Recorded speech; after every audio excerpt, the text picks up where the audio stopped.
Hello दोस्तों, नमस्कार। मैं विष्णु कुमार आप सभी का अपने यूट्यूब चैनल के इस वीडियो पर हार्दिक स्वागत करता हूं। दोस्तों, आज के इस वीडियो क्लासेज में हम लोग जानने वाले हैं सोनार के बारे में, जिसमें दोस्तों मैं आप लोग को ये बताऊंगा कि जो सोनार है इसका मतलब क्या होता है और इसका जो उपयोग है वो कैसे और किस प्रकार से किया जाता है, उसी को मैं आप लोग को इस वीडियो के माध्यम से बताऊँगा। तो दोस्तों, आप लोग बिल्कुल भी सोनार का जो मतलब है ये मत समझना कि सोनार का यहाँ पर जो मतलब लिया गया है वो सोना बेचने वाले से लिया गया है या आभूषण बेचने वाले से लिया गया है। तो दोस्तों, अगर आप ये मतलब समझते हैं तो आप बिल्कुल भी गलत है। या फिर जो मैंने ये जहाज लिया है तो आप ये मत सोचना कि ये जो जहाज है वो सोने की है इसीलिए इसको हम लोग सोनार बोलेंगे। तो दोस्तों, ये भी आपका गलत है। मैं आप सभी को बता दूं कि जो सोनार है वो दोस्तों एक प्रकार का तकनीक है, और ये जो तकनीक है दोस्तों उसका जो प्रयोग है वो किया जाता है समुद्रों में, और इसका जो उपयोग है वो समुद्रों में क्यों किया जाता है इसी पर दोस्तों क्या करते हैं हम लोग चर्चा करते हैं। तो आइए जरा हम लोग क्या करते हैं इसे समझने का प्रयास करते हैं। देख सकते हैं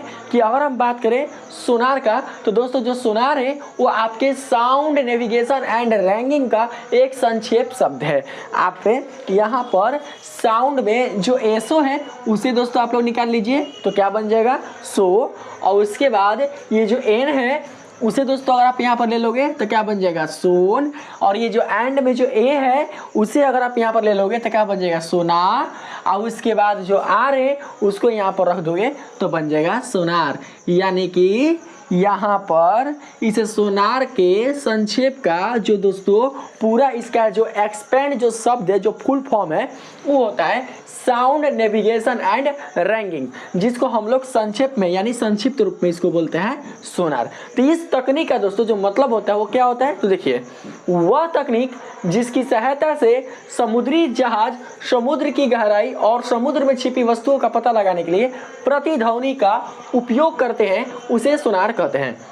दोस्तों, आप लोगों ने इस परिभाषा के माध्यम से यही समझ लिया होगा कि जो सोनार है वो वास्तव में किस प्रकार की तकनीक है। यानी इस तकनीक का जो उपयोग है वो दोस्तों समुद्र के अंदर छिपे जो जहाज होते हैं, जो पनडुब्बी होते हैं, जो दोस्तों कोई जीव जंतु होते हैं, या दोस्तों समुद्र की जो गहराई होती है उसी का पता लगाने के लिए प्रयुक्त किया जाता है। यानी कि समुद्र में स्थित जो वस्तुएं होते हैं, जो पिंड होते हैं, जो भी दोस्तों आप समुद्र की गहराई में पता लगाना चाहते हैं तो उसे पता लगाने के लिए जिस किसी भी तकनीक का अगर आप उपयोग करते हैं तो वही तकनीक आपके सोनार के रूप में जानी जाती है। तो दोस्तों, इस तकनीक का जो उपयोग है वो कैसे किया जाता है, तो वो दोस्तों समुद्री जहाज की सहायता से किया जाता है। तो दोस्तों, जैसे कि मान के चलते हैं कि हमें समुद्र की गहराई का पता लगाना है, ठीक है, ये समुद्र जो कितना गहरा है। जैसे कि आप देख सकते हैं कि ये समुद्र की सतह है, जिस सतह पर आपका ये दोस्तों क्या है, ये आपका जहाज चल रहा है, बिल्कुल भी नाव नहीं है, ये जहाज है दोस्तों, ठीक है। तो जब इस समुद्र की सतह पर जहाज चल रहा है तो इस जहाज की सहायता से हम इस समुद्र के अंदर की गहराई को मापेंगे कि आखिर इसमें कितनी गहराई दोस्तों इसकी हो सकती है। तो देखिए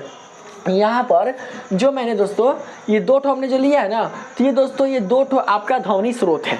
मेरे बातों को समझिएगा, ये दो ठो क्या है दोस्तों, ये दो ठो आपका ध्वनि स्रोत है। तब मान के चलते हैं कि इस जहाज द्वारा यहाँ से ध्वनि स्रोत से इस ध्वनि स्रोत से दोस्तों ध्वनि तरंगों को भेजा गया, और इसमें जो ध्वनि तरंगें जो प्रयुक्त की जाती हैं वो दोस्तों दोनों में से कोई भी एक प्रयुक्त किया जा सकता है, जिसमें आपका श्रव्य हो सकता है या दोस्तों आपका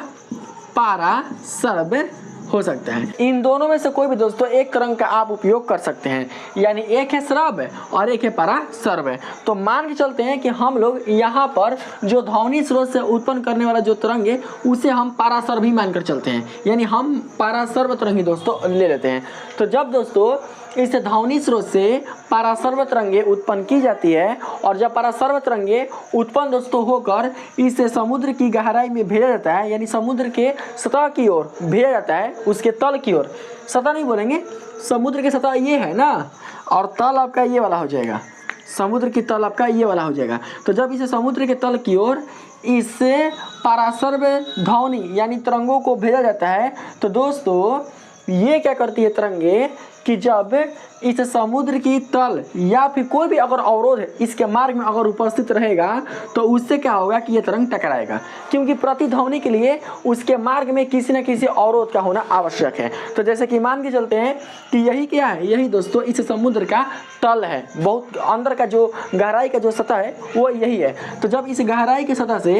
ये परासर्व तरंगे जब यहाँ पर टकराएगी तो टकरा कर दोस्तों क्या होगा, अब यह परावर्तित हो जाएगा, यानी वो उसी माध्यम में दूसरे दिशा की ओर परावर्तित हो जाएगा। किस रूप में, तो प्रतिध्वनि के रूप में। तो देख सकते हैं कि यह परावर्तित होकर दोस्तों इस दिशा की ओर गया है, और जब ये दोस्तों इस दिशा की ओर गया है तो यही परावर्तित जो तरंग है वो आपका कहलाएगा प्रतिध्वनि के रूप में। और जब यही प्रतिध्वनि आपके परावर्तित तरंग के रूप में इस समुद्री जहाज के पास लौटती है तो जो हमारे वैज्ञानिक होते हैं वो क्या करते हैं दोस्तों कि इस आपती ध्वनि और इस परावर्तित ध्वनि के बीच का जो समय अंतराल है उसी को दोस्तों वो मापन करते हैं, और इसी समय के मापन के आधार पर हमारे वैज्ञानिक ये पता लगा पाते हैं कि इस समुद्र की सतह से इस समुद्र की जो गहराई है वो कितनी है। नहीं देखे आप लोगों ने दोस्तों, मैंने आप लोग बताया था ना कि जो चमगादड़ है वो अपने मार्ग में पड़ने वाले अवरोध का पता लगाने के लिए वो परासर्व तरंगे उत्पन्न करता है। जब ये परासर्व तरंगे उत्पन्न कर दोस्तों जब ये भेजता है तो ये परासर्व तरंगे जब इसके मार्ग में पड़ने वाले अवरोध से टकराकर इस चमगादड़ के पास प्रतिध्वनि के रूप में लौटती है, तो इस प्रतिध्वनि के रूप में लौटने में जितना समय लगता है तो उस समय के आधार पर ही दोस्तों जो चमगादड़ है वो उस अवरोध से अपने बीच की दूरी को माप लेता है और उस अवरोध से टकराने से बचता है। ठीक वही दोस्तों गुण यहाँ पर जो सोनार है वो कार्य करता है। यहाँ पर देख सकते हैं कि समुद्री जहाज से जब यहाँ पर परासर्व तरंगे भेजा गया तो ये जो परासर्व तरंगे हैं वो समुद्र के तल से टकराकर परावर्तित ध्वनि यानी कि प्रतिध्वनि के रूप में वो दोस्तों समुद्री जहाज की ओर लौट गया। और जब दोस्तों यह समुद्री जहाज की ओर लौट गया तो यही आपके आपती ध्वनि और ये वाला जो प्रतिध्वनि है उनके बीच का जो समय अंतराल है, इसी समय अंतराल के आधार पर हमारे वैज्ञानिक ये पता लगा पाते हैं कि इस समुद्र की सतह से इस समुद्र की जो गहराई है वो आखिर कितनी है। और इसी के आधार पर आपके इस संसार में जो भी दोस्तों आपके समुद्र होते हैं या सागर होते हैं या महासागर होते हैं उनके गहराई का पता लगाया जाता है। ऐसा नहीं है कि लोग जो पनडुब्बी हैं या दोस्तों जो वैज्ञानिक है वो समुद्र के पूरा अंदर जाते हैं। समुद्र की दोस्तों गहराई इतनी